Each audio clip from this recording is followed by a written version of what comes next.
Tout a commencé en 1998. J'ai effectué un stage chez Télérama, un stage de critique de cinéma. Ça m'avait beaucoup plu, cette ambiance, les projections de presse que je découvrais, mais surtout les réunions rédactionnelles où je voyais les critiques de chez Télérama se disputer sur un film, un plan, un geste, tout ça.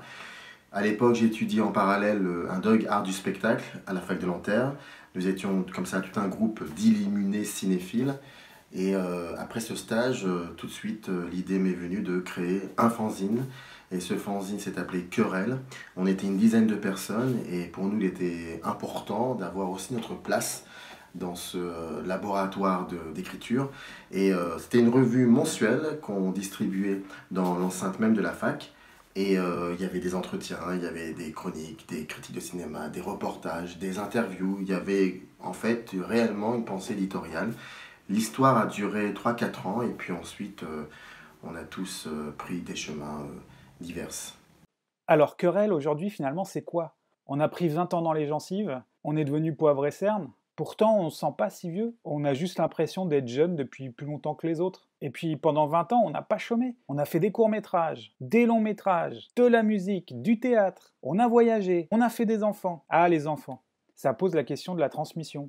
On a à nouveau envie de partager cette passion qui nous anime.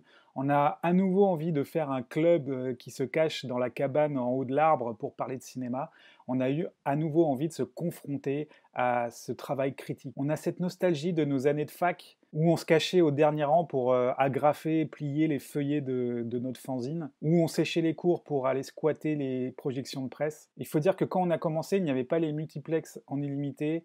Internet, ça faisait encore un bruit de connexion façon Minitel. Et l'acte de rébellion suprême, c'était de rendre sa cassette non rembobinée aux vidéos futures. Aujourd'hui, avec les blogs, les sites spécialisés, YouTube, tout le monde s'improvise critique, comme à une époque tout le monde était DJ. On a eu envie de revenir dans ce game et de proposer quelque chose de différent. Donc la chaîne Querelle, c'est quoi? C'est à partir de maintenant des vidéos qui vont être soit des critiques, soit des lives où on va parler de l'actualité, de sujets anciens, des vidéos autour de certains réalisateurs, des interviews sur les personnes qui sont sur Internet, des gens qui participent à la réalisation, l'écriture ou d'un point de vue technique à toutes sortes de films. Et puis surtout qu'on parle de tous les cinémas, pas simplement le cinéma populaire français et le cinéma d'Hollywood, mais il y a bien 5 continents du cinéma et on espère qu'on pourra tous d'une manière ou d'une autre les représenter. En attendant le retour des salles obscures, retrouvez-nous sur Querelle. A très vite.